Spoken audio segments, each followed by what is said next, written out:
Dans cette vidéo, nous allons faire une boucle au départ du port du Pouldu. Nous longerons ensuite le GR34 pour nous rendre jusqu'à l'entrée du bourg. Ensuite, nous bifurquerons à travers des champs dans la zone de Porsguen pour descendre jusqu'à l'anse de Stervillin. Puis nous longerons à nouveau la Laïta pour revenir à notre point de départ. C'est parti parce que vous le savez, il faut que ça marche.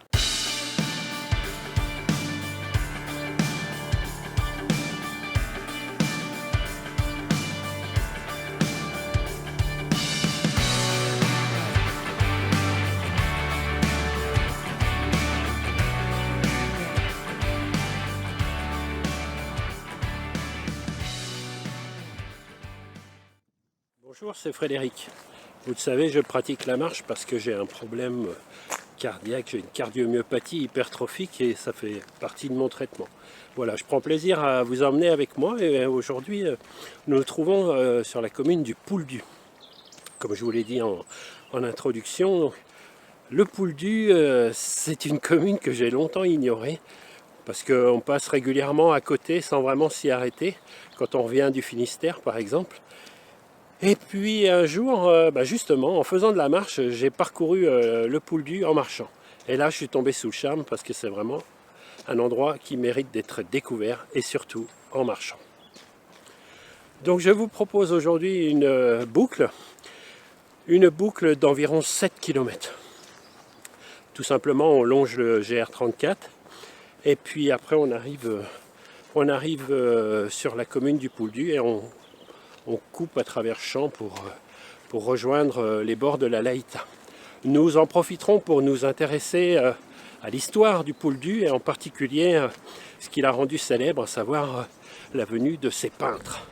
Et nous irons à la recherche de ce qu'a mis en place la commune du Pouldu, c'est-à-dire le chemin des peintres.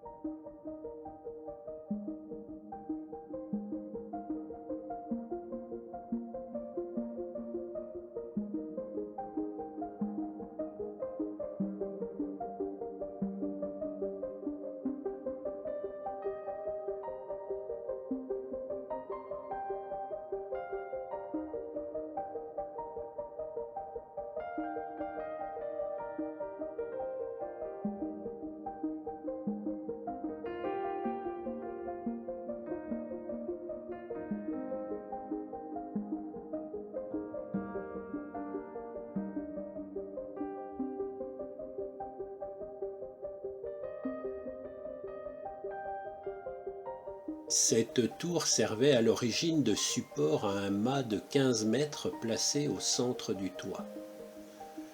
En haut de ce mât, une grande flèche mobile avait pour rôle de guider les navires voulant entrer dans la Laïta.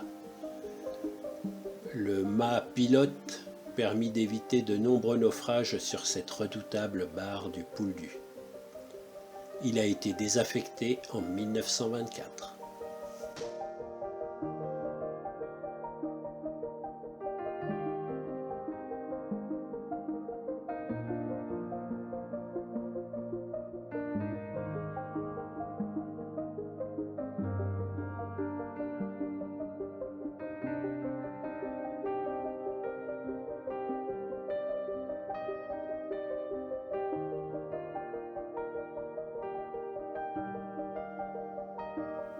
Été 1888. Sabots aux pieds, Gauguin se promène sur la côte du Pouldu. Revenu dans son atelier, pinceau aux mains, il se remémore le spectacle. Il est fébrile.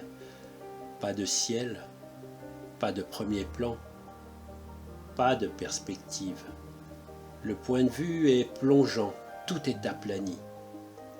Le regard coulisse dans un couloir vertical cadré par les falaises.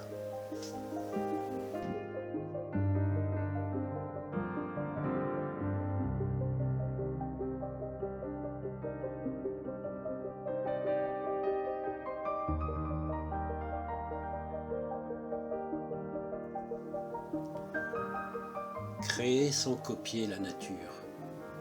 Le ciel est invisible. La vue plonge sur les rochers et la plage. Les touches de couleurs suivent les formes des blocs. Face à un tel vertige, le chemin oblique offre un secours. Deux enfants y musardent, appuyés au talus.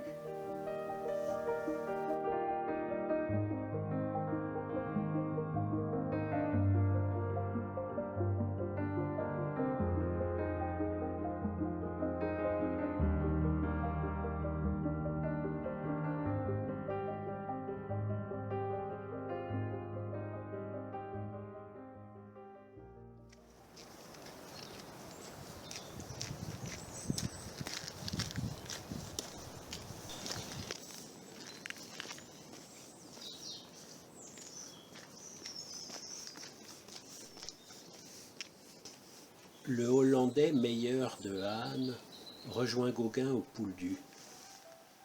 De Haan paie la pension de Gauguin en échange d'un enseignement.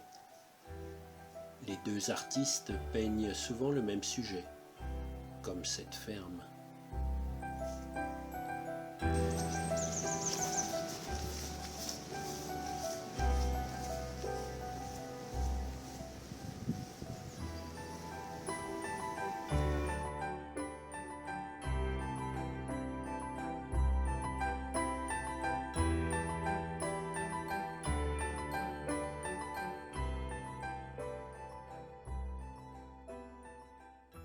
J'ai reçu le courrier de Patricia de Guy Primessac qui m'envoie ce courrier.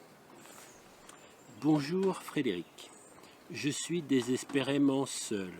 Je me suis inscrite dans un club de marche près de chez moi dans le but de me faire des amis, voire plus.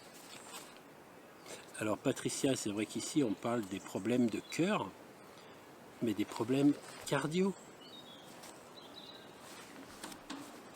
Moi, je ne peux rien pour toi, à part peut-être te présenter mon ami, dont personne ne veut.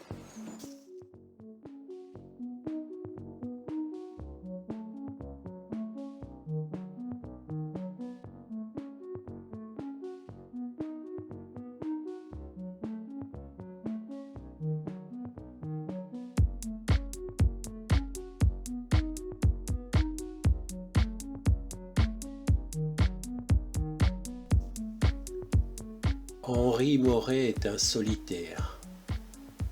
Dès 1881, il loue une remise au port, derrière l'hôtel. Il vit à l'écart de Gauguin et de ses amis. De temps en temps, Moret peint la campagne. Le paysan et son cheval ne semblent pas à la peine dans ce champ tout rose.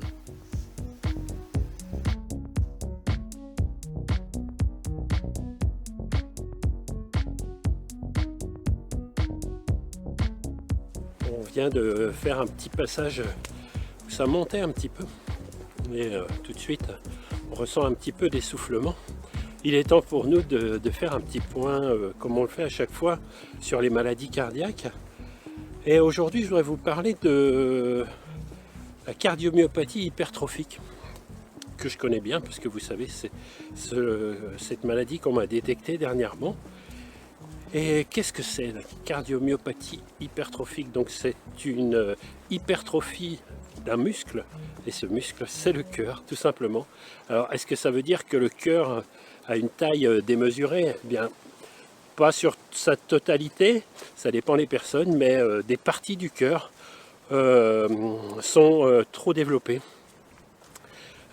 Puisque c'est un muscle, le cœur, et certaines parties sont trop développées et qui lui donnent un dysfonctionnement bien naturellement et qui se soignent par un traitement tout simplement et puis par une hygiène de vie correcte.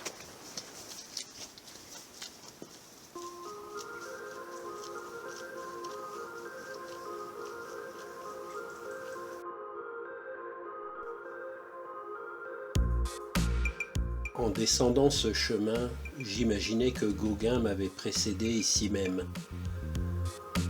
Je l'imaginais peinant avec son chevalet, ses peintures et ses pinceaux.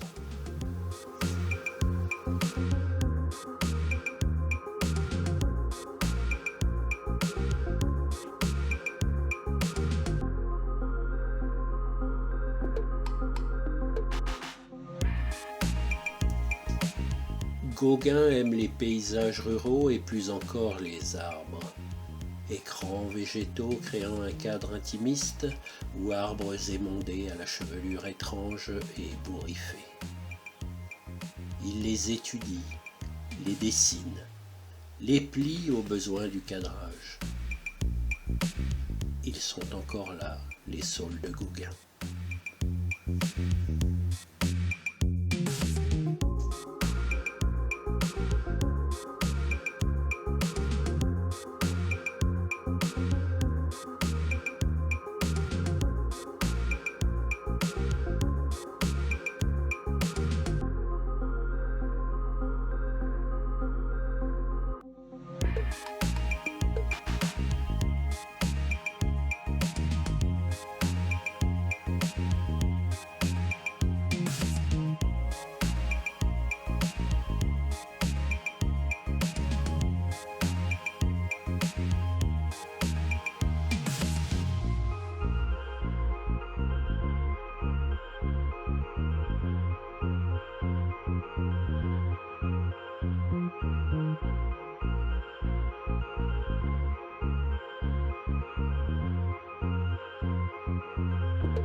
C'est ainsi au bord de la Laïta, de retour au port du Pouldu, que se termine notre boucle d'aujourd'hui. Si cette boucle vous a plu, n'oubliez pas de m'envoyer un petit j'aime, un petit pouce. N'oubliez pas aussi de vous abonner, c'est important pour ne manquer aucune des vidéos qui sort, une chaque semaine, je vous le rappelle. Et surtout, n'oubliez pas de cliquer sur la petite cloche pour avoir une notification. Merci à tous d'être avec moi. Portez-vous bien, et pour que vous vous portez bien, il faut que ça marche.